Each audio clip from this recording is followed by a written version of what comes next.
The sound cuts through everything. It begins low, mechanical, rising in pitch until it fills every corner of the room, vibrating through the walls, through your chest, through the air itself. You've heard recordings of it before, in documentaries, in Cold War dramas, but this is different. This is real. The nuclear siren doesn't ask questions. It doesn't wait for you to understand. It simply announces that the world you knew 30 seconds ago no longer exists. Your phone buzzes. The screen lights up with a single line of text. Emergency alert. Nuclear event detected. Seek immediate shelter. This is not a drill. Your hands shake as you read it again, as if repetition might change the meaning. Outside, you hear car alarms triggering in sequence, distant screams, the sudden roar of engines starting all at once. Time fractures. The casual logic of everyday life, the unspoken promise that catastrophe happens somewhere else to someone else, evaporates. You have minutes, maybe less, and every second you spend in shock is a second closer to exposure. This is what I would do if I heard that siren right now. Not in theory, not as a thought experiment. Right now, 5 actions in exact sequence, because survival in a nuclear scenario isn't about luck or heroism. It's about precision. It's about knowing that hesitation is the first killer, and panic is the second. Step 1. Confirm the threat. The siren continues its mechanical wail. Your first instinct screams disbelief. It has to be a malfunction, a test, a cruel mistake. But you don't have the luxury of hope. You need confirmation, and you need it in 10 seconds or less. I grab my phone and open the emergency alert app. Not social media, not news websites. Those are noise. The official alert system is the only source that matters in the first 60 seconds. The notification is clear. Nuclear incident confirmed. Location, unspecified. Nature, unknown. Shelter immediately. That's all you need. The difference between an incoming missile and a distant detonation determines whether you have 15 minutes or 15 seconds, but the first action is identical. Get inside, get below, get covered. I don't look outside. Curiosity is a reflex that kills time, and time is the only resource that matters now. I glance at the clock. It's 4:47 p.m. I memorize the time. Everything that happens next will be measured against this moment. The blast, if it comes, will create a pressure wave traveling at hundreds of miles per hour. If I'm within 5 miles of ground zero, there's nothing to be done. But if I'm outside that radius, every second I spend moving toward shelter increases my survival probability exponentially. I don't run to the window. I don't check Twitter. I move. Step 2. Find shelter in 30 seconds. The first decision is the most critical. Where do you go? Not just any building, the right building. You need mass between you and the sky. Concrete, brick, glass, and wood are illusions of protection. Windows are nothing. Radiation travels in straight lines until it hits density. Every 12 inches of concrete cuts gamma radiation by half. That means basements, underground parking garages, interior stairwells, anywhere that places layers of solid matter between your body and the fallout. I'm in a second-floor apartment. That's not ideal, but it's not fatal. I move immediately to the interior hallway, away from windows, the bathroom, the closet, anywhere without external walls. If I were on the ground floor, I'd be calculating whether I have time to reach the basement. If I were on the top floor, I'd be moving down fast. Top floors catch the fallout dust first. Ground floors near windows get direct exposure to the initial flash and blast wave. Middle floors, interior spaces are the compromise. But I'm not staying in the apartment. There's a parking garage in the building. Underground, 2 levels down. That's the target. I grabbed the go bag I prepared months ago. Flashlight, power bank, bottled water, emergency radio, duct tape, plastic sheeting, a respirator mask, iodine tablets. This isn't survival gear for a week in the wilderness. It's survival gear for 72 hours and a tune. I don't pack clothes. I don't grab my laptop. I don't pause to think about what I'm leaving behind. Every item I consider is a second lost. The go bag weighs 12 pounds. It's pre-packed. It's been sitting in the closet for 2 years, updated every 6 months. This is why it exists. I sling it over my shoulder and move toward the door. The hallway is chaos. Neighbors are shouting. Someone is crying. A man is on his phone, yelling at someone who isn't answering. I don't stop to explain. I don't try to organize them. Leadership is a luxury for people with time. I have 30 seconds left. I take the stairs, not the elevator. Power grids fail in nuclear scenarios, and being trapped in an elevator when the blast wave hits is a death sentence. The stairwell is concrete, narrow, windowless. It's already better than the apartment, but I keep moving. Down 2 flights, then 4, then 6. The parking garage entrance is ahead. I push through the door and the temperature drops. The air smells like oil and damp concrete. Overhead fluorescent lights flicker. I move to the lowest level, level B2, as far underground as this building goes. This is the shelter. Step 3, seal and barricade. The garage is empty. Most people are still upstairs, paralyzed by disbelief or scrambling for their cars. Cars are traps. Thin metal offers no protection from radiation. Driving toward the blast or into traffic is suicide. The only rational move is to stay underground. I find a corner space away from the entrance ramp, away from ventilation ducts. I'm looking for a spot surrounded by concrete on all sides. I find it near the maintenance room, a small alcove between 2 support pillars. I drop the bag and pull out the plastic sheeting. It's 10 feet by 10 feet, folded tight. I unfold it and begin taping it across the alcove entrance, creating a barrier between me and the rest of the garage. Not because plastic stops radiation. It doesn't, but it stops dust, fallout particles, the invisible killer that rides the wind and settles on every surface. Radiation itself is a wave, a particle, an invisible force. But fallout is physical. It's debris, and debris can be blocked. I use duct tape to seal the edges, every seam, every corner. I leave a small gap at the bottom for airflow, then stuff a damp towel into it. The towel acts as a filter. Not perfect, but better than nothing. I check my phone. It's been 4 minutes since the siren started. The alert app updates. Shelter in place. Do not evacuate. Repeat, do not evacuate. Fallout imminent. That confirms it. This isn't an incoming missile scenario.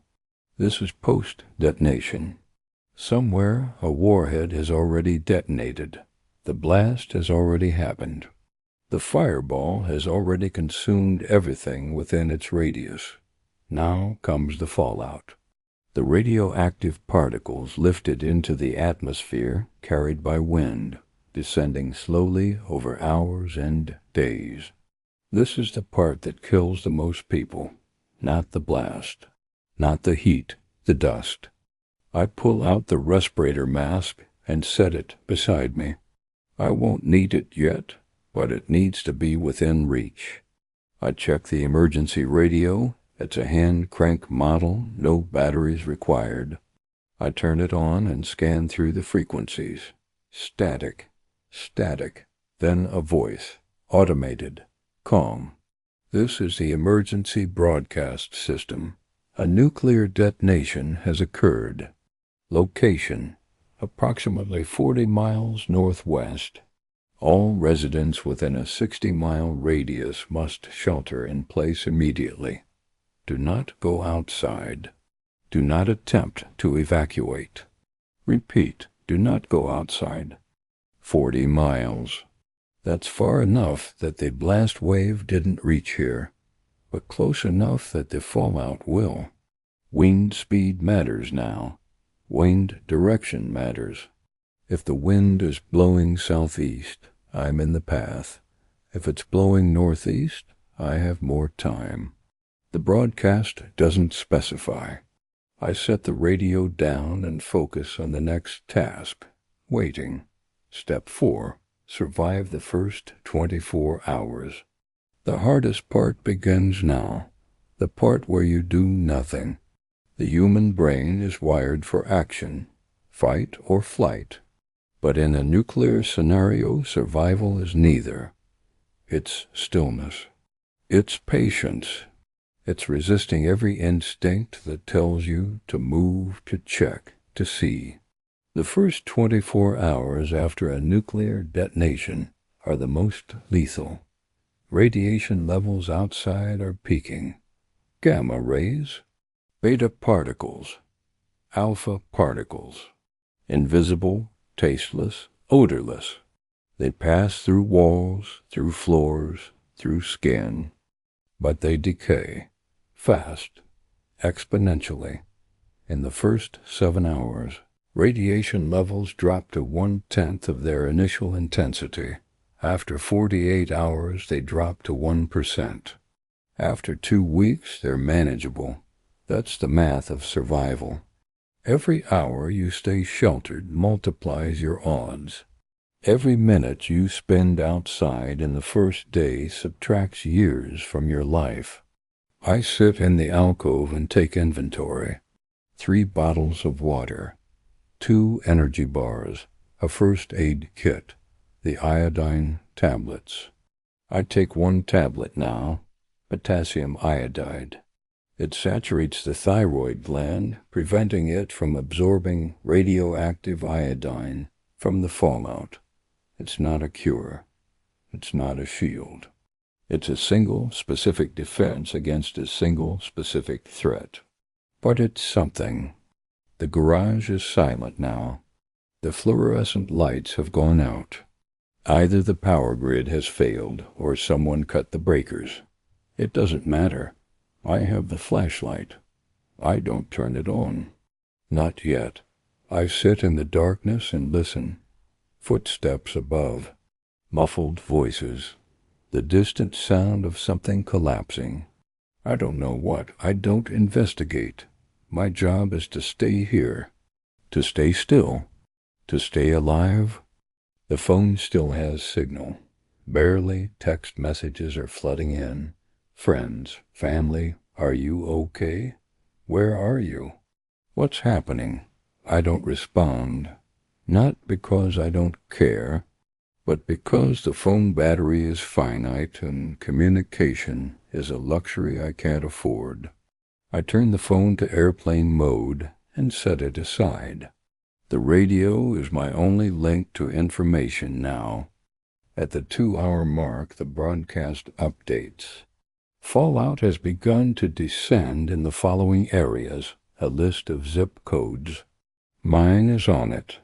Residents in affected areas must remain sheltered for a minimum of 48 hours. Do not consume food or water from outside sources. Do not allow pets outside. Seal all ventilation. Await further instructions. I check the plastic sheeting. Still secure. I check the towel. Still damp. I ration the water. 1 bottle for the first 24 hours. 1 for the second. 1 for the third. After that, I'll need to make decisions. But those decisions are for tomorrow. Right now, the only decision is to stay. The silence is oppressive. Not peaceful. Oppressive. It's the silence of absence. No traffic. No airplanes. No distant hum of the city. Just the occasional creak of the buildings settling, the drip of water somewhere in the pipes, and the static of the radio. Time stretches. Minutes feel like hours. Hours feel like days. I focus on breathing. Slow. Steady. Panic burns energy. Energy is survival. At the 12-hour mark, I eat half an energy bar. I sip water. I check the time. It's 4:47 a.m. Exactly 12 hours since the siren. I think about the people who didn't make it to shelter. The ones who ran outside to see the flash. The ones who got in their cars and drove into traffic jams. The ones who stood at their windows watching. They're gone now. Not from the blast. From the fallout. From breathing it in. From touching contaminated surfaces. From not knowing. Step 5. Decide when to emerge. The 48-hour mark arrives. The broadcast has been repeating the same message for hours. Remain sheltered. Await further instructions, but the tone has changed. There's a new voice now. Human, not automated. Radiation levels are declining. Evacuation corridors are being established. If you are in the following zones, prepare to move to designated shelters. My zone is listed. The evacuation corridor is 10 miles south, away from the blast site, away from the fallout plume. The instructions are specific. Cover all exposed skin. Use a respirator or damp cloth over the mouth. Move quickly. Do not stop. Do not touch anything outside. Brush off any dust before re-entering shelter. Assume everything outside is contaminated. I weigh the decision. Stay or go. Staying means waiting for rescue, but rescue is slow. Resources are finite. The government is overwhelmed.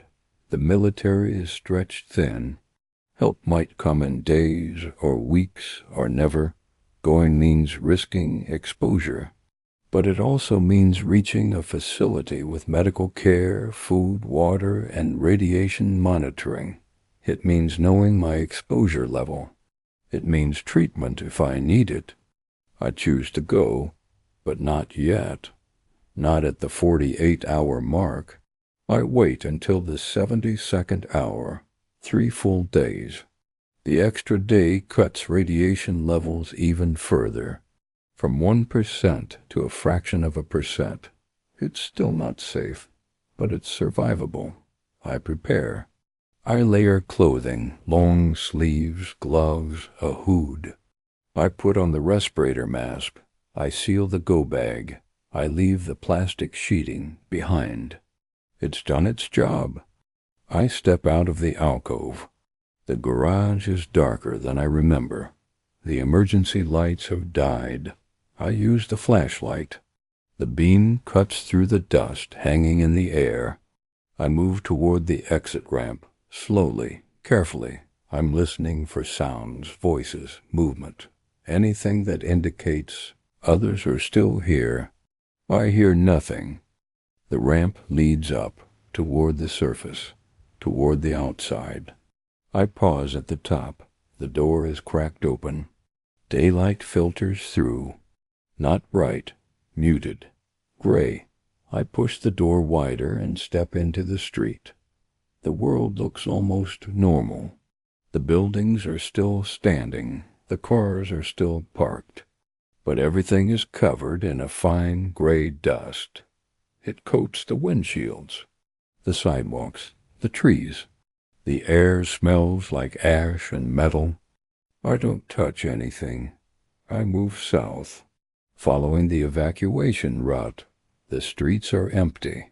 No people, no movement, just silence and dust. I walk for 20 minutes before I see another person. A woman, also masked, also moving south. We don't speak. We just walk, parallel, separate, together. The evacuation shelter is a high school gymnasium.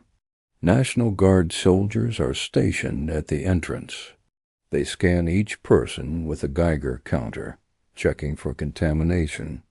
When my turn comes, the counter clicks. Rapid, persistent. The soldier nods. You're hot. Not critical, but hot.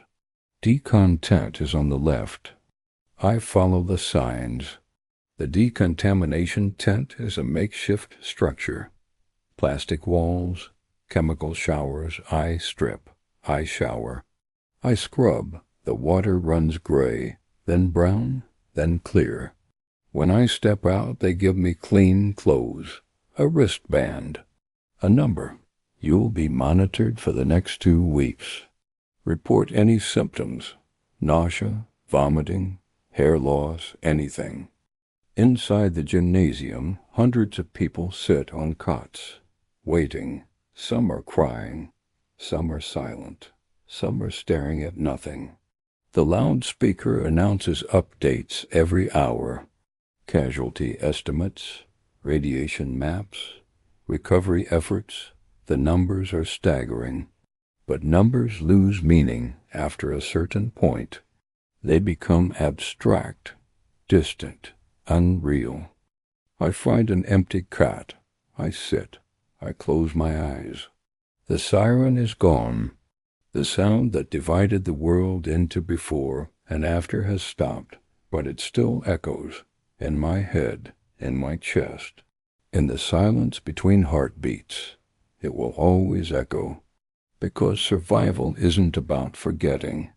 It's about carrying the weight of what you survived, and knowing that the next time you hear a siren, you'll know exactly what it means, and exactly what to do. The old world didn't end with a bang. It ended with a sound, a rising mechanical wail that said one thing, now. And in that moment, everything that came before became memory. Everything that comes after becomes choice. 5 actions, 5 decisions, 5 reasons I'm still here. Not because I was lucky, because I was ready, and because when the siren sounded, I didn't freeze. I moved.